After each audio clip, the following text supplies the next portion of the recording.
ng National Press Club. Hindi ko po kilalang, Your Honor. Pakisabi mo dito sa komitiba, ano talaga ang sinabi sa iyo ni Mr. Paul Gutierrez? Kasi puro kalokohan yung sinasabi niya eh. Your Honor, he threatened me na pag binanggit ko ang pangalan ni Michael Yang, Pulong Duterte, Mans Carpio, and his boss, Bini Antiporda, mamamatay kaagad ako, kasama ang pamilya ko, lalo na kung ako ilipat na kaagad sa Pasay City Jail. So that is their plan. So doon po nila ako terminated. At may kasama po yan, hindi po guard, empleyado ng Blue Ribbon na babae. Kaya nga ako nga po binuksan eh, dahil yun ang kumatok sa pinto. Tiga Blue Ribbon to. Inadmit niyo po, sana inadmitin niya kung sino rin po yung empleyado na kasama niya. Dahil... Thank you, Mr. Jimmy Guban. Mr. Chair, this representation, mas naniniwala sinasabi ni Mr. Guban. Because yung sinasabi ni Mr. Paul Gutierrez, na pumunta doon siya sa kwarto para tignan lang yung kondisyon ng katawan ni or yung health condition at saka concern siya, hindi man nakaano-ano si Jimmy Guban. It's very clear, Mr. Chair, that this person is lying. Now, may I now ask Mr. Benny Antiporda? Benny, good afternoon. Good afternoon Pinanggit po ni Jimmy Guban that you tried to call him 3 times dito sa affidavit po niya. Totoo po ba ito? Wala pong katotohanan yan. In the first place, hindi ko po siya kilala, hindi ko alam ang number niya, at lalong hindi ko rin po kilala yung mga sinasabi niyang taong connected po sa akin, especially po si Mans Carpio, si Michael Yang, at ito pong si Congressman Pulong. Hindi po, in any way, hindi ko po pa sila nakausap, personally or digital. Wala ho talaga. Electronically, wala po. Hindi ko sila nakausap at hindi ko rin po sila kilala. Kilala ko lang po sila dahil mga personalities po sila na nakikita po natin sa TV. And dito naman po, sa sinabi po ni Colonel Asierto, well, hindi ko po dinideny na nagkaroon po kami ng pagkikita, pero ito po isang casual na pag-uusap noong September po. Dito po, nandito pa ho yung text. Ako po'y inimbitahan lamang ni Raymond Burgos na isa rin pong kasama sa pamamahayag na dati rin pong taga People's Journal na mag-merienda sa UCC Cafe dito po sa Tomas Morato. At doon po, nandito nga po yung date para ho September 13, 2018. Etong date na to, hindi ko po alam kung nag-umpisa na po yung Blue Ribbon investigation o hindi. Pero wala ko kami pinag-usapan tungkol doon sa Blue Ribbon eh. Ang alam ko hong pinag-usapan namin is nagkaroon lang ng kwentuhan at he's trying to reach out to the present administration dahil bad-looking po si Asierto when it comes to doon nga po sa pagkakatanggal niya sa PNP. So, hindi ko po siya kamiting. Ang kamiting ko po si Raymond Burgos na kami po nagkita long time no see po kami. Dahil ang huling communication po namin ni Raymond Burgos is nung February po, February 15, nung magbe-birthday po kasi ako at iniimbitahan ko si Senator Ping Lacson at that time. Kaya kausap ko po siya dahil siya po ang PR ni Senator Lacson din po. No po? So, nagtataka po ako bakit ganyan po yung naging statement ni Colonel Asierto na wala po kaming pinag-usapan tungkol po sa anumang tungkol sa drugs or anything. Wala po. Ang alam ko pong napag-usapan nga po namin, yan pong issue nga po ng AK-47 na vehemently dinideny niya. No po? So, nagugulat po ako. Anong concern ko para pakialaman ko yung drug problem nila? Wala ho eh. At yung Charlie po, uulit-ulitin ko po, yung Charlie po kahit na ho sa panaginip, hindi ko pa nakikita at hindi ko rin ho kilala. Hindi ko ho kilala si Charlie. Wala ho kong kilalang Charlie. No po? Mr. Chair, okay na yun. Okay, salamat po. Ngayon, Benny, tanong ko, kilala mo ba itong si Miss Mangawang ng Bureau of Customs? Opo. Kilala ko. Official po siya ng Bureau of Customs. Nasaan na po ito ngayon? Ang alam ko, official pa rin po siya ng Bureau of Customs. Mr. Chair, I believe that we should call this person to the next hearing. Kasi based on the affidavit of Mr. Jimmy Guban, paragraph 20, sinasabi ni Jimmy Guban na itong si Ms. Mangawang o the Bureau of Customs called him. Tapos sinabi ni Ms. Mangawang na yung Bicaba trading shipments which contained the illegal drug shipments. Sinabihan si Guban na, Jimmy, anong magagawa dyan sa shipment na yan? Kinaparing Benny Antiporda yan. Sabi naman ni Jimmy, wala na akong magagawa. Huli na yan. So, ito ba, Mr. Benny Antiporda, totoo po ba ito na kasama ka dun sa shipment ng illegal drugs? Kasi sinasabi niya, baka may magagawa pa tayo dyan. Kinaparing Benny Antiporda yan. Sir, makikita, Mr. Chair, makikita naman po natin, they contradict their own statements. It is clear that Colonel Asierto said that I'm not in any way connected or have knowledge on shipments of drugs, no? Because in the first place, I hate drugs. People know that. Even my own family, kapag na-involve po sa drugs, ako po mismo nagpapakulong.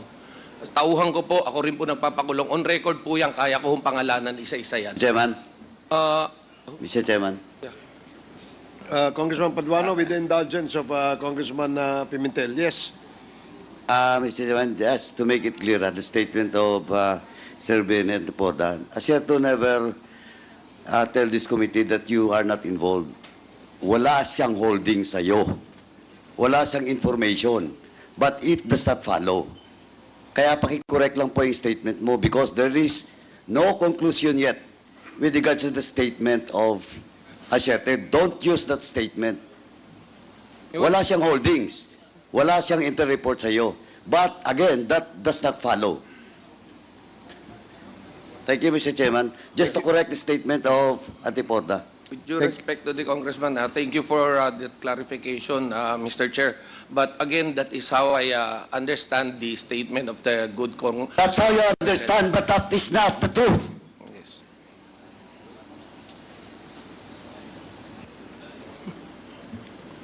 Kasi as if the statement of Asierto, parang wala kang kinalaman, but that is not conclusive.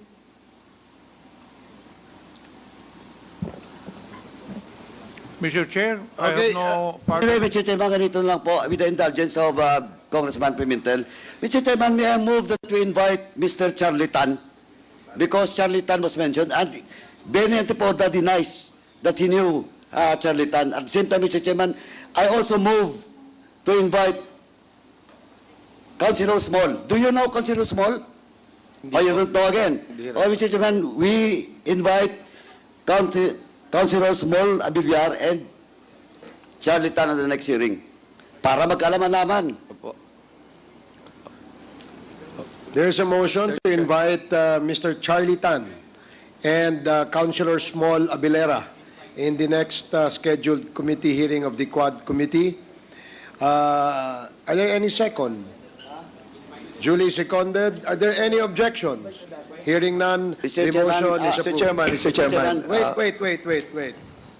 Di tayo nagmamadali. We have all day. Yes. Okay? Isa-isa lang. Mr. Chair. Isa-isa lang. Yes. Okay. You first and then Congressman Dan Fernandez. As per information of the COMSEC, Mr. Chairman, and the staff, Charlie Tan was already invited. I do not know for today. So, Mr. Chairman, with that, I move, since he's not present without any excuse, I move that we issue a show cause order for Mr. Charlie Tan. So move, Mr. Chairman. Okay, there is a motion to issue a show cause order to Mr. Charlie Tan for failing to attend the scheduled committee hearing today and duly seconded. Any objections? Hearing none, the motion is approved. And also, Mr. Chairman, I move that we issue a show cause order for Mr. Small Abilyar. So move, Mr. Chairman. Show cause order? Because he's also, as per information, he's also invited in today's hearing. Okay, so there's a motion to issue a show cause order to Mr. Nilo Small Abilera for failing to attend our committee hearing today. Any second? Duly seconded. Any objections? Hearing none, the motion is approved. Mr. Chairman. Before Congressman Suarez, Congressman Dan Fernandez. I was about to ask also the COMSEC if we have already invited the two personalities. And the same question that I'll be asking sana. But it was already been moved by Congressman, Chairman Paduano. Okay, thank you, Congressman Dan Fernandez. Yes, Congressman J.J. Yes, Suarez. Mr. Chairman, just point of clarification. I'm taking down notes kasi dito sa talakayan na nangyayari. Matanong ko lang po ito si Mr. Jimmy Guban. With the indulgence of Congressman, I think, with the indulgence of Congressman Pimentel. I'm done, Mr. Chair. I have no Okay, further thank you. questions. Congressman Suarez, please Thank you proceed. very much, Mr. Chair. Mr. Jimmy Guban, at the time na kayo po ay nasa Senado, kayo po ay detained. Ano po ang dahilan kung bakit kayo nasa kwarto? Detained po ako, Your Honor. I was cited in contempt, Your Honor. On the So- very first day, Your Honor, I was already cited in contempt. So doon ka natutulog. Opo, Your Honor. So I just find it a little bit awkward, Mr. Chair, kasi tulad sa atin dito sa Kongreso, pag meron po tayong mga taong nakadetain sa ating facility, medyo mahigpit po yung protocols bago mapuntahan po sila sa kanilang kwarto. Hihingi pa po ng pahintulot yan at magpapaalam pa po sa ating Sergeant at Arms. May proseso po yon. So matanong ko lang si Mr. Paul Gutierrez. Mr. Gutierrez, you admitted that you went to the room of Mr. Jimmy Guban. Is that correct? Yes, Mr. Chairman. Freely, with No, Mr. Chairman. With the approval of the chair of the Blue Ribbon at the time, Senator Gordon. That's So, why meron po ba akong- kayong papel o dokumento na magsasabi na pinahintulutan kayo ng chairman na makausap si Mr. Jimmy Guban? Wala po, Mr. Chairman. Pero at that time po, So, paano po namin malalaman na nagsasabi po kayo ng katotohanan na talagang pinayagan kayo na kausapin si Jimmy Guban? Well, Mr. Chairman, siya na nga po nagsabi na may kasama po kung... Hindi. Ang tanong ko po ay paano po kami maniniwala na pinayagan po kayo ni Chairman Richard Gordon para makausap si Jimmy Guban? Kasi sinabi po ninyo pinayagan kayo. Opo, So pag opo. pinayagan kayo, may dokumento po yun. Verbal lang po yun, Mr. Chairman eh. Yung bang tipong, Mr. Chair, can I go visit out? Tingnan ko lang kung ano talaga ang situation. And is this a practice that No, you no, regularly do to all detained persons in the Senate? Hindi naman po, Mr. Chairman. Parang, kasi nga, very brief lang naman po yung ano. So it's not a regular No, hindi po. regular practice you do. Hindi po, parang humingi lang po ako ng pabor, gano'n, ay Hindi. napagbigay naman po. Okay, so humingi ka ng pabor at hindi regular practice na ginagawa mo na bumisita sa mga Hindi po, detained. hindi po. O, Hindi po. kung hindi sa regular practice, bakit parang napaka-special naman at hindi mo talagang ginagawa kasi lang para kay Jimmy Guban, humingi ka ng pahintulot sa chairman para lang makausap siya. What makes Jimmy Guban so special from all those that were previously detained in the Senate that you actually went out of your way, went to the chairman of the Blue Ribbon, asked for permission to go see Mr. Guban, and went to go see Mr. Guban? What was so special about Mr. Guban that you had to exercise all this effort just to go see him? Mr. Chairman, again, as I've stated, as a reporter, curious po kung malaman yung Hindi, alam mo, yung- Mr. Gutierrez, Apo. kung sasabihin mo po sa akin na curious ka lang sa kalusugan niya, ang dami pong nakukulong dyan sa Senate at dami din nasa cite in contempt. Hindi ka rin ba curious sa lahat ng katayuan ng kalusugan ng lahat na nakukulong doon sa detention facility nila? Inamin mo lang ngayon, kay Mr. Guban mo lang po ginawa yun eh. Yun ang hindi ko po masyado maintindihan doon. Pagpamanin po ninyo, Mr. Chairman, kung I'm creating a very negative impression, baka po inisip ninyo. No. I'm just trying to see it as the way it is. You admitted that it's not a regular practice for you to go see detained individuals. Sinabi niyo po yun. However, in the case of Mr. Guban, you went to go see the senator, the chairman, which is not easy to do. Humingi ka ng pahintulot, nakausapin siya, binigyan ka ng pahintulot, sinamahan ka, at si Mr. Guban ang kinausap mo. Kasi lang hindi mo talaga ginagawa ito eh.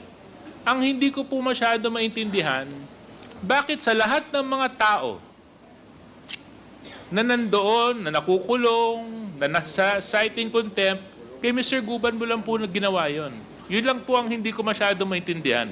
I understand, Mr. Chairman, pero at that time po kasi particular po yung ibang, kumbaga po yung kaso kasi masarap pong sundan eh. When you're there from that day one, di po ba yung panahon po na Ganito na lang, binuksan sa tapusin MIP yung na lang po? natin yung kwento sa may interest ka sa kaso, gano'n.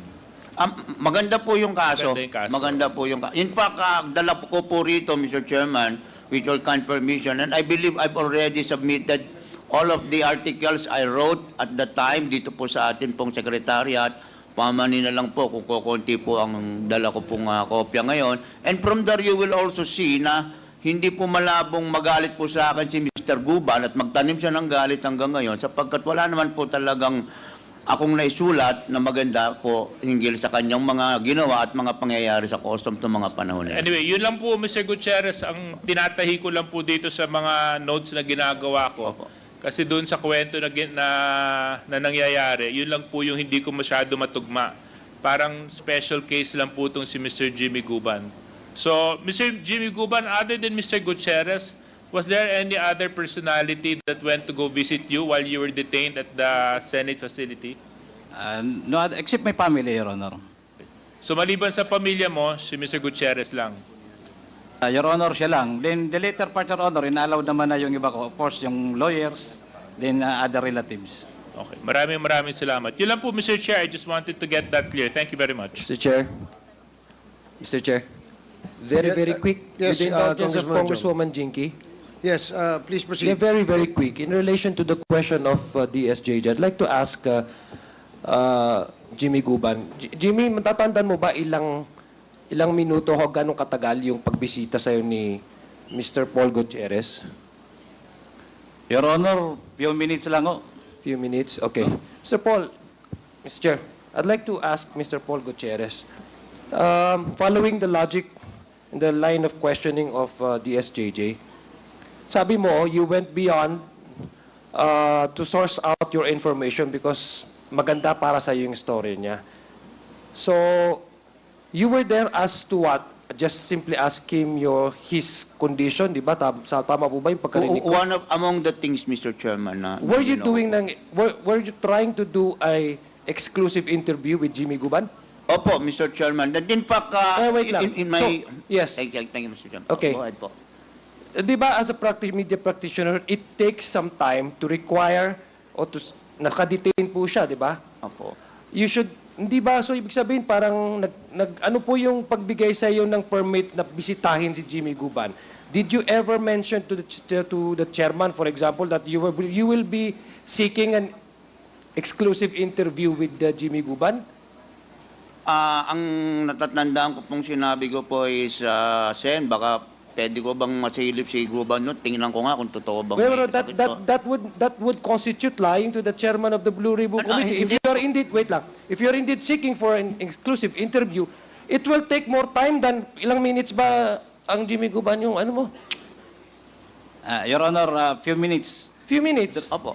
So ibig sabihin, now you're telling me that you are trying to seek an exclusive one-on-one interview with Jimmy Guban kasi masyadong masarap sa'yo, sa word mo, masarap ang istorya, and yet hindi mo sinabi sa chairman ng Blue Ribbon Committee na yun ang gagawin mo, and yet hindi mo sinabi dito sa committee na ito. Ang sinabi mo originally is gusto mo lang bisitahin si Jimmy Guban dahil gusto mo lang malaman kung ano yung kalagayan niya. As I mentioned, Mr. Chairman, curious nga po ako sa ano, but I presume that as a experienced media practitioner, Opo. you went beyond your call of duty. Dapat ho pag ang bit ninyo is Senate, in fact dapat satisfied ka na kung ano yung mga testimonies nila kino-cover niyo sa Senate while they're doing the investigation. We also have a House Media Corps here. Opo. So ang ginagawa po ng mga media natin dito, kasi House rules, dapat makipag-coordinate sila sa SecGen, dapat kung meron mang, tama po yung sinabi ni DSJJ, kung meron pong bibisita na media dyan sa detention facility, dapat mag-course through sila ng proper request. Kasi hindi basta-basta yan pinupuntahan eh. And karamihan po sa mga media Recording house na ang bit nila dito sa House of Representatives, they only cover whatever is being discussed during the committee. And yet you, Recording in as a media progress. practitioner, you went beyond, yung regular na processes ninyo. Kasi pumunta ka mismo sa kanya eh. Kasi sinabi mo, gusto mo lang batiin at tingnan yung kalagayan niya. And now you're telling me, based on what I ask of you, will you be doing exclusive interview? Sabi mo, yes. Ilang minutes lang pala yung mo dun eh. Can you actually extract information by just simple, kumusta na yung kalagayan mo? Or if you're really wanting to do an exclusive interview with him?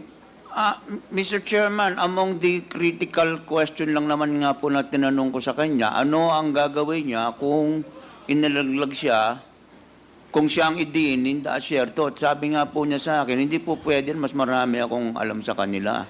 So it would not take me several minutes or hours, Mr. Chairman, to You know, you're being absurd, Mr. Paul Gutierrez. Because I know you to be a smart and intelligent media practitioner. You would not do that to seek for a one-on-one interview. Just simply to ask the person, kumusta ka at for several minutes. Mr. Alam mo, marami po kami dito na i-interview ng matagal. Lalo na pag one-on-one. Hindi po ilang minuto lang po yan. And if you're really interested in knowing his condition, you should have asked the Senate physician. Why go to his room? Why? Can you kindly... Yeah, please. Why? Tell me, because hindi namin mapagtagpay yung rason mo. Because I believe that you are really a professional media practitioner. And I do believe that you are. That's why it's for your reputation to do that. It's impossible for me. Alam niyo po yung standard, ethical standard ng journalism, hindi ho ba? Membro ho ba kayo ng KBP? Opo. Di ba? You cannot just simply go to a detained person without asking the necessary request from, for example, if detained yan. Di ho ba? Tama po, Mr. Chairman. So I mean, at least at the very least, you have violated several ethical standards as being a journalist. Why gone through that, why do you have to do that just so that you can ask Mr. Guban, how is he? Is it correct na may tension niya is pa fluctuating? And now you're telling me, dahil tinanong kita, na actually gusto mo is exclusive interview kasi masarap sa iyong balita. And yet, ilang minuto ka lang nagstay doon. Yes, You should have used that access na binigay sa iyo, if it's true na binigay sa iyo ni Senator Gordon, na umupo doon ng 2 oras kung exclusive yung interview mo doon. Gusto mo? No, not necessarily, Mr. Chairman. I believe in the context na iniisip po ninyo na exclusive interview na I dapat ask you that, magtatagal. We can go back to the Hindi po records. ganun eh. We can go back to the records. I ask you that kasi masarap, sabi mo, yung interested ka doon sa istorya. Opo. So I presume, since you are a very good media practitioner, I ask you, were you seeking to have an exclusive interview with Mr. Guban? You said yes. We can go back to the records. Yes, Mr. Chairman. I mean, in that sense, Mr. Chairman, yung sinasabi ko pong makakuha ng exclusive interview sa kanya is yung makakuha lang po ba ng kahit po isa kapirasong lang at pwede na po sa akin yun. So assuming without conceding that you really did want to hold an exclusive interview, how is your questions to Mr. Guban, kung kumusta na siya, help you, your article, to print out a magandang balita? Well, how is kumusta ka na? Tama, hindi pala, wait lang, let me ask you this. Yung sinabi mo, gusto mong malaman is kung yung condition niya, no? Okay, na binigay niya sa'yo kung totoo. Assuming na yun ang talagang tinanong niya sa'yo. Tell me, and please convince me, Mr. Paul Gutierrez, Mr. Chairman, how is getting that answer from Mr. Guban about his condition make your story worth reading? Well, Mr. Chairman, again, with your kind indulgence, Mr. Chairman, nandito naman po lahat ng mga artikulong nagawa ko. No, you answer my question first before I will My read answer to your article. question, Mr. How Chairman, is knowing his condition make your story worth reading to the public? Because Mr. Chairman, after seeing his demeanor at the time, I'm convinced na hindi po totoong masama ang kanyang kalusugan. And that's that is the only why- story that you want to And print that's out? why, Mr. Chairman, lahat po ng mga sinulat ko, narito po lahat yan, I believe this will be the basis kung bakit po nagalit siya sa akin. Ilang minutes po? Dahil nga po, nilagay ko po dito, ako rin po una nagsabi na ilalaglag po niya si Colonel Asierto. Ako rin po ang... Yeah, Mr. Chair. Thank you, Mr. Chair, for that. I just want to press on that issue because I want to go with, I want to at least, try to understand the circumstance between the meeting of these two. As an average-minded person, I want to know exactly what happened.